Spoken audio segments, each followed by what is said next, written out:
Today was a hard day. Happy was upset, which is never ever good. Change is always a bit more demanding for me.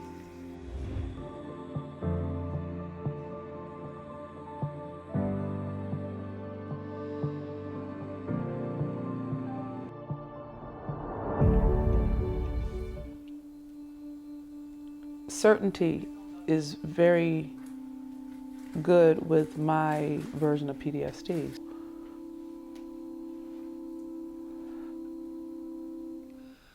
So the elevator stopped working, and I think that the biggest challenge with the flooding is we're on the 29th floor, right?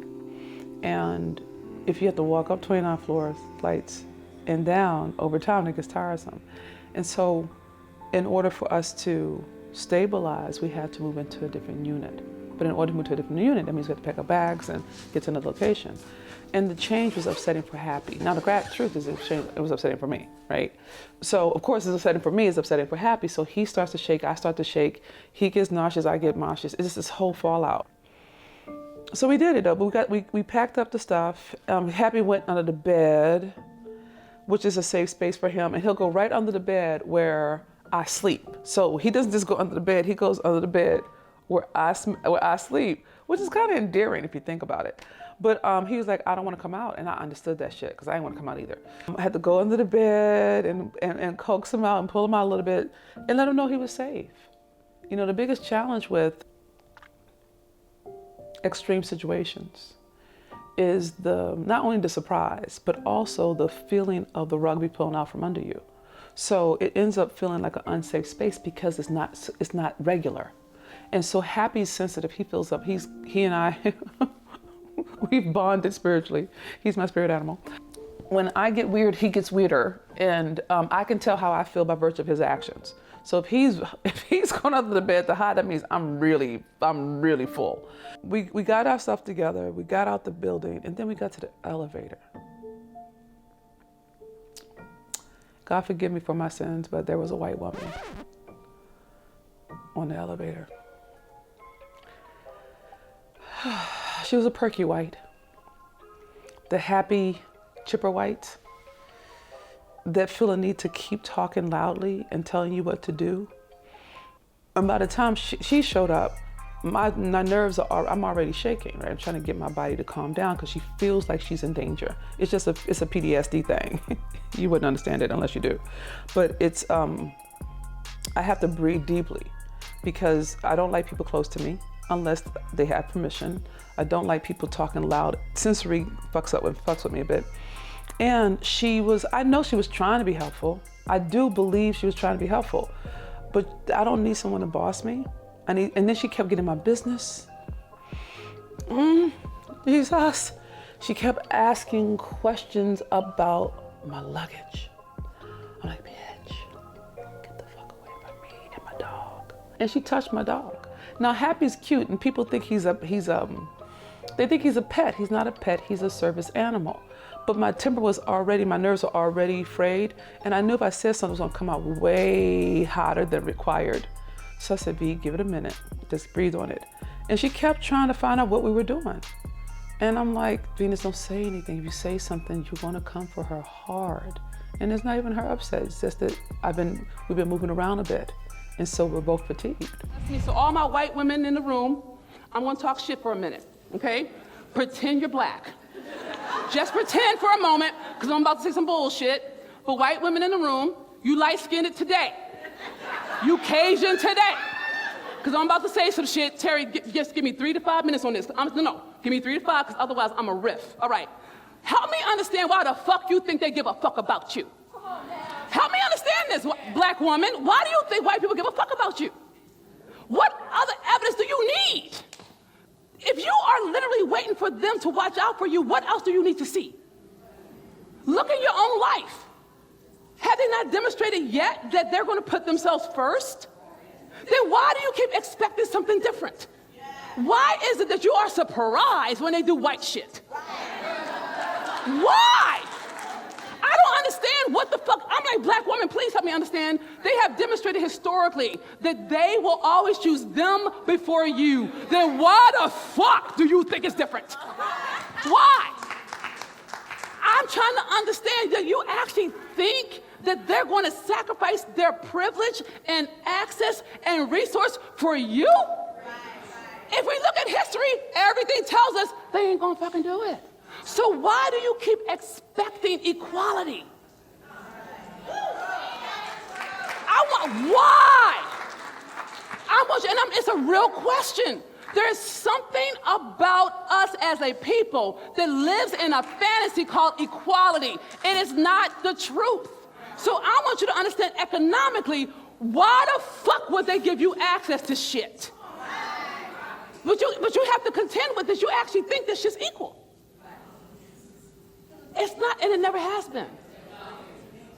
And if you're gonna let people teach your kids,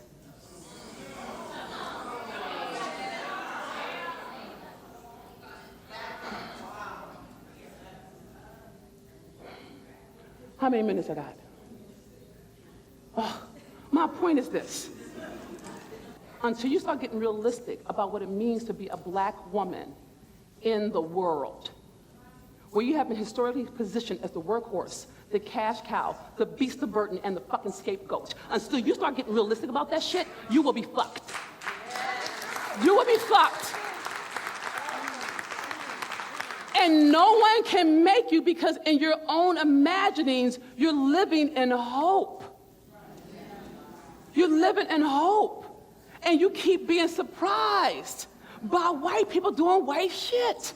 They've been doing white shit since before we got this motherfucker. Especially when it comes to money. So until you get oriented to win in the world of a capitalistic society when you have your own, the equalizer in America is not race, it's money.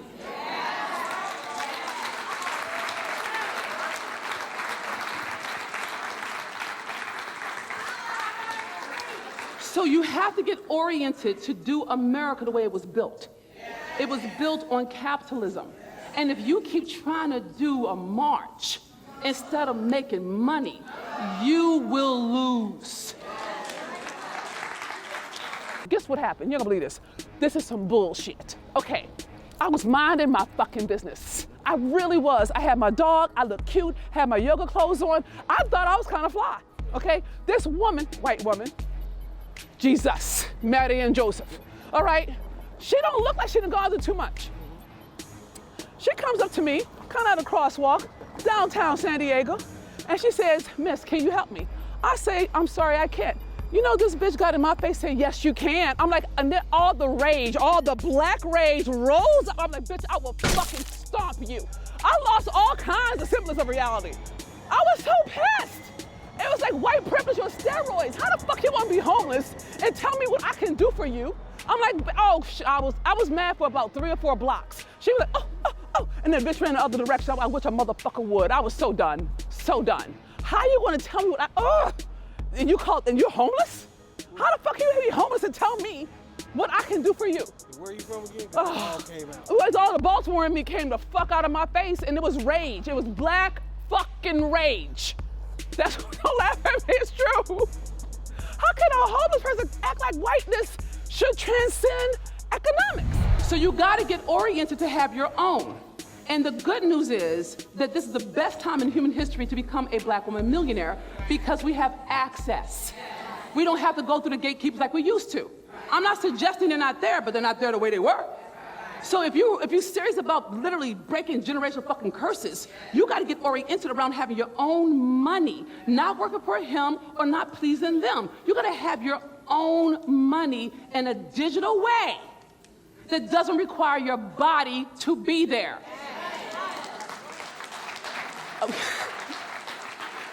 There's a brother in the back like, yeah, and he got his shades on like, yeah, holler. You know what I'm saying? Clear? Okay, I'm done. Now, white women, you can applaud too. Give me love, come on. Anyway, we got off the elevator, we got to our new space, and Happy was dry heaving. I was nauseous. And once he settles down, I settle down. So he went to the hallway and he wants to play. I'm like, did you just dry heap? And so he runs up and down the hallway, which means it's time to play. So that's in puppy speak, that's him helping me relax. Because if he's playful, then that means I need to be playful, and that life is not that dangerous. We're going to make it. We're going to survive this, right? That made me feel better. So once I realized he was good, then I was good. And I was like, okay, we're going to be okay. We're safe now. I took him to daycare, and he forgot about me. He smelled dog like, oh shit, dog. I mean, my humanness just fell off the screen. He don't care about me. As a human, I'm useless, right? So he went right on in, like he didn't know nobody. He looked at me one time back, and I've learned not to look back at him because he'll worry about me. And he went right in, and now he's with his puppy pals, and I'm here. So we're in a new space. Change is challenging for me. It is. I'm better than I was, but it takes something to get what I call back to balance. And because I'm so used to having lived outside, the challenge with San Diego is the homeless population. Here they have rules, they have a homeless population, they have food, it's structurally built into the city. When I was out there, it was not a badge of honor. Okay, it was a point of shame and necessity. Here is a lifestyle. People just, and there's no judgment or condemnation. There's people who are definitely in need, and some people have fallen off. But I've had some people come to me, ask me specifically how I could be of service to them. And they meant that shit. They meant it. I'm like, okay, let me help you out, since that's my position in the society. When I was on the streets, I was struggling. I was like, oh my God, please give me a crust of bread, right? San Diego, these motherfuckers aren't homeless, they live outside. The whole system is built around making sure that the people who live outside are taken care of. Now, the thing is, it has created a level of arrogance that I wish I had when I was on the streets, because they don't just live here, they have a demand for the standard in which you take care of them, all right? So instead of, one guy said he was blind, and I felt the Spirit of the Lord come upon me. Amen. Amen. And I gave him a $10 bill, right? He's blind, okay? Do you understand? Blind, not braille, blind, right? I give him this 10, he's like, oh, damn, thanks. I'm like, nigga, how the fuck is this gonna be? How do you even know? He says, well, I'm legally blind. I'm like, this is some bullshit. I'm like, I just got played. Barely. And then it ruined me for everybody else, right? And then some other person came up to me and said, well, can I have something? I said, sure. They were like, well, I want that plate, that tortilla plate in there. Yeah. Can you go get me that meal? I'm like, well, damn, since you asked for it, then we'll give you the meal. Like, they wanted specific. I was just happy motherfucker gave me a sandwich. Right. If I can just get a sandwich from the trash can and eat the pieces that the rats and the roaches hadn't got to yet. But the irony is, my condo is right on the cusp of where all the homeless people are, the addicts are, and on the other side, that's all gentrified and high-ended. So I'm like, oh, what the hell have I done? Did I put myself right back into back on the streets? And in some ways I have. So being here has its own, it's bittersweet, because there is a beautiful space. It's a beautiful city. It's a very gentle energy. But when I have to walk over bodies, I remember being that body that needed to be walked over. Do you know what I'm saying? So I have to manage myself like, V, you're not there anymore. You're not there anymore. You're not there anymore. And that takes some doing. So the reason why we end up in a beautiful high-rise apartment in the sky is because I like nice shit. It reminds me that I'm not where I used to be. I live a very luxurious lifestyle. I don't mean opulent, okay? That's not what I'm saying. I don't mean lavish. Don't mean that. Luxury and lavish, they're not the same. I live a certain kind of lifestyle that is an energetic match for who I've become. So if I want to know who I am, I look at what I allow myself to have.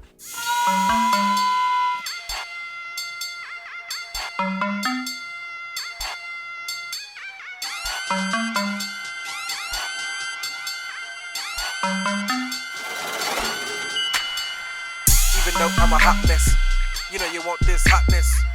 Even though I'm a hot mess, you know you want this hotness. Even though I'm a hot mess, you know you want this hotness.